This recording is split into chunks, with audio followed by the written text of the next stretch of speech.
Hi everyone, this is Valentina, and today I would like to introduce you to a very beautiful plant called Fockea Edulis.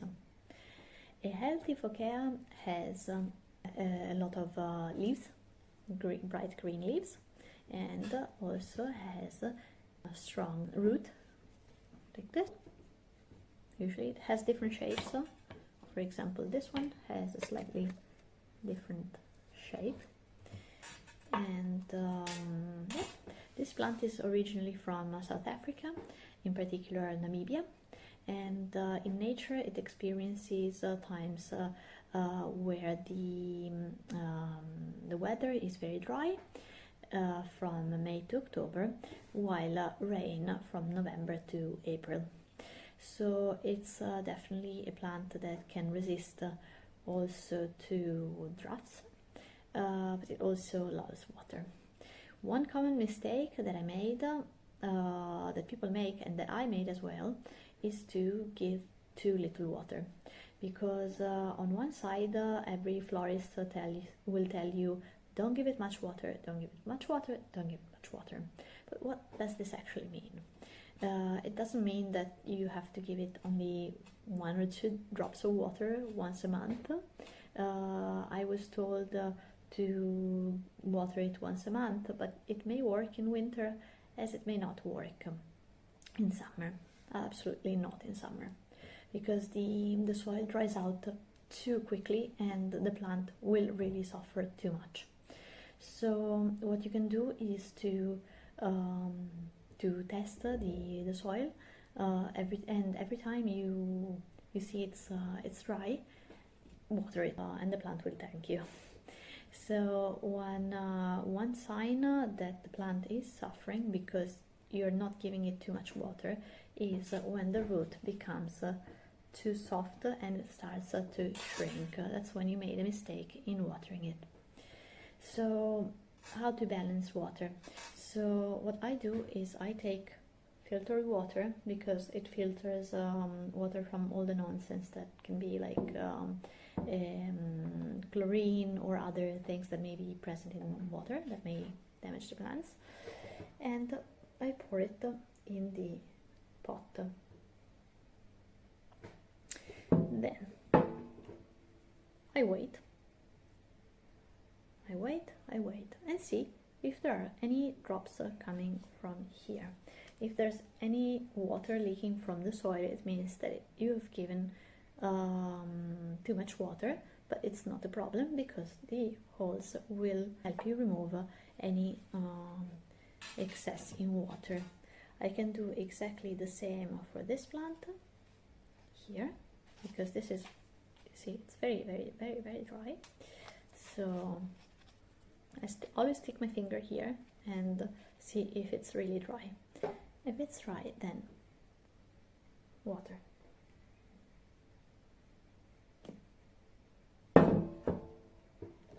So, like this.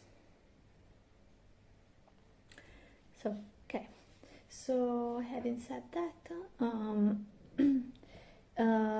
it's a nice a fun thing to know that there are both male and female plants. I don't know about mine because they have never bloomed, but I made a lot of research on that, and apparently you recognize the gender of the plant by the color of the flowers.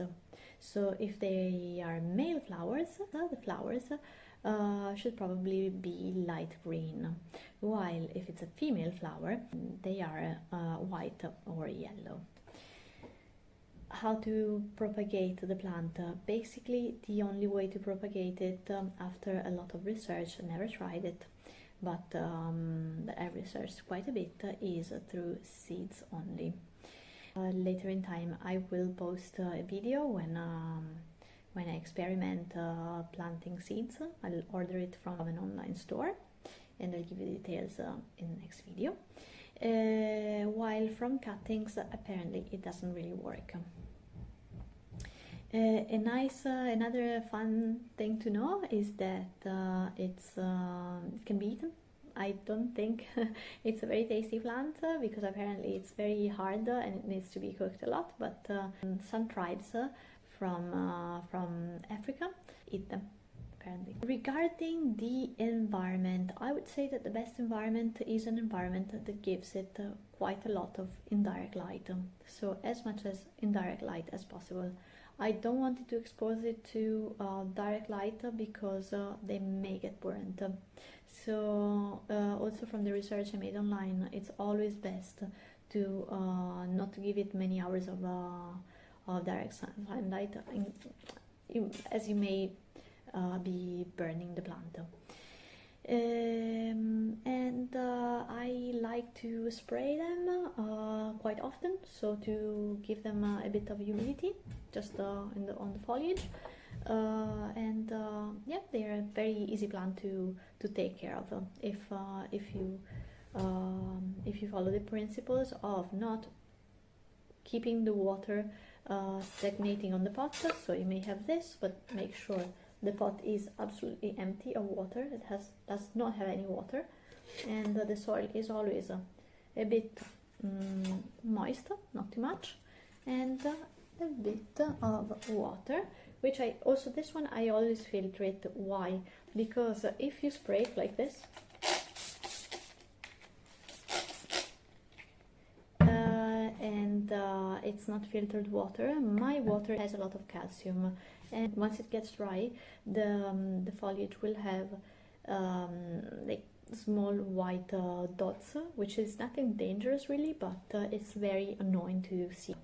Oh, and another thing, when you water plant, you're really doing a favor to the plant if you give it room temperature water, not hot nor cold, because hot will burn the roots, cold will not make it happy for sure.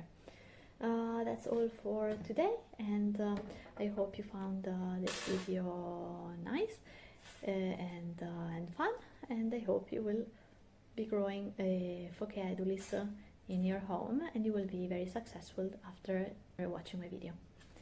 Ciao!